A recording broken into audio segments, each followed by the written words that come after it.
FIR लिखाने जाएंगे किसी बड़े आदमी के खिलाफ, पहले आपको गरिया बिठा देगा बेंच पे, हट उधर बैठ, यहाँ चला आया, ऐसे थाना होने के बाप का हो, ऐसा रिएक्शन करते हैं। गरीब आदमी के साथ ऐसा ही हो रहा है। अगर फॉर्च्यूनर से आप उतरे तो वही करोगा जी, अरे आइए चाय मंगाइए, तो आप बैठेंगे थाने में, देख रहे होंगे रवैया, ये आम है, ये आम जनमानस जान रही है, लेकिन बोलने वाला को जा रहे हैं डेली। ये तो आप ये धड़ से अलग कर दिए हैं। अभी यही पिस्टल से मारे होते तो आप ये खबर ना जान पाते, ये तो तलवार से मार दिए इसलिए खबर बन गई पूरे देश में कि कोई धड़ से अलग कर दिया, तलवार से मार दिया, नंगी तलवार से। और यही अगर कोई पिस्टल से मार दिया होता तो शायद आप भी ना होते, यहाँ कोई ना होता। और जातीय समीकरण भी अगर यादव का ये मामला है, नहीं तो बड़े राजनेता जो यादवों की बात करते हैं, जो सियासत करते हैं जातियों को लेकर, वो आज इनके द्वार पर ऐसे लगाते रहे होते और कहते कि इतना पैसा इकट्ठा करवा देंगे, उनको उड़ा देंगे, उनको ख़त्म कर देंगे। आज उनका भी समीकरण नहीं बन रहा है, तो वो भी चुप बैठे हुए हैं। केवल एक ट्वीट से मामला शांत है। न तो बाबा का बुलडोजर दिख रहा है, न तो अखिलेश जी की यादव सेना दिख रही है। यह 5 बहनें हैं, एक पिता है, माँ है, कैसे खर्चा चलेगा आप बताइए? कमाने वाला कोई नहीं है। दूध बेच के बेटी चिल्ला के कह रही है कि दूध बेच के हम कितना कर लेंगे, कितने दिन केस लड़ते, कितने दिन क्या करते। 3 बहनों की शादी करना, 3 बेटियों की शादी करना, अभी भी 2 बेटियां हैं, लेकिन कोई राजनेता जो हैं, जो जाति की बात करते हैं, उनका कोई नहीं है। मतलब गगन यादव हो गए, जैसे मंगेश यादव वाला कांड हुआ था, मंगेश आप देख लीजिए, यही जौनपुर में हुआ था। मंगेश यादव के यहाँ 1 महीने नेताओं की लाइन नहीं टूटी। ये सेना आ रही है, वो सेना आ रही है, वहाँ से आ रहे हैं, कांग्रेस के भी नेता आ रहे थे, तमाम नेता जो हैं, चाहे वो समाजवादी पार्टी हो, कांग्रेस के हों, तमाम नेता जो आ रहे थे।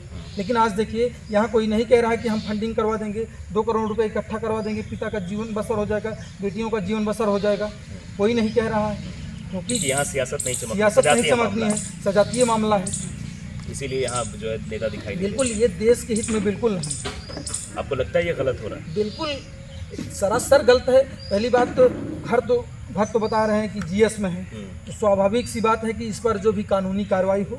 इंस्टेंट लोग कह रहे हैं कि बुलडोजर चलना चाहिए, जैसा उनके साथ किया वैसा तो नहीं, लेकिन जो भी कानून में सख्त से सख्त सजा हो वो रमेश को मिलनी चाहिए। और उनके घर में दरोगा भी हैं, दरोगा की हालांकि गिरफ्तारी हो गई है, लेकिन दरोगा का पूरा सह था, तभी घर वाले ऐसा कदम उठा रहे थे। और भाई जब प्रशासन की बात है तो कहीं ना कहीं थाने से उनकी भी संलिप्तता रही होगी, थाने पर भी बातचीत होती होगी कि हमारे डिपार्टमेंट के आदमी हैं, थोड़ा सा रवैया उनके खिलाफ भी थोड़ा सा ढीला ढाला, उनको भी सह मिलती है। कितने दिन बीत गए, ये मुझे लगता है कि सबके जहन में खबर होगी, और इस खबर को देखने समझने के बाद शायद आपके भी आंखों में आंसू आए होंगे, और जिसने भी देखा होगा, आपके घर वालों ने भी ये सुना होगा तो कहा होगा कैसे हो गया। क्योंकि मेरी माँ ने जब ये सुना तो वो भी, उनकी आंखों में भी आंसू आ गए। स्वाभाविक सी बात है, उस परिवार पर क्या बीत रहेगी इसका हम लोग आकलन भी नहीं कर सकते, शब्दों से ज़रूर बयां कर सकते हैं। लेकिन अतुल, क्या लगता है कि अगर न्याय प्रणाली इसी तरीके से चलती रही तो ऐसी घटनाएं और होती रहेंगी? जब तक प्रशासनिक अमले जो हैं ये अपना रवैया नहीं बदलते हैं, पैसों के नाम पे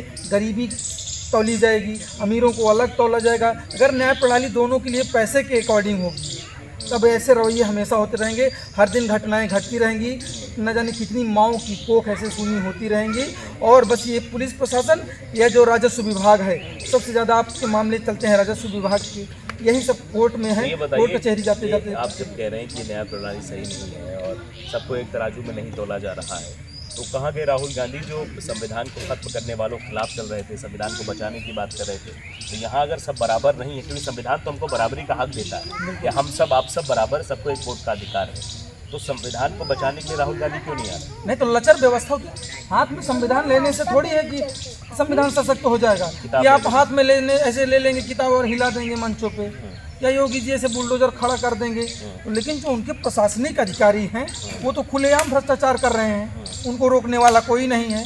आप चले जाइए, कोई भी कहते हैं कि राम राज है, यही राम राज है, चले जाइए थाने पे, एसआई साहब गरिया की अगर आप सही हैं, FIR लिखाने जाएंगे किसी बड़े आदमी के खिलाफ, पहले आपको गरिया बिठा देगा बेंच पे, हट उधर बैठ, यहाँ चला आया, ऐसे थाना होने के बाप का हो, ऐसा रिएक्शन करते हैं।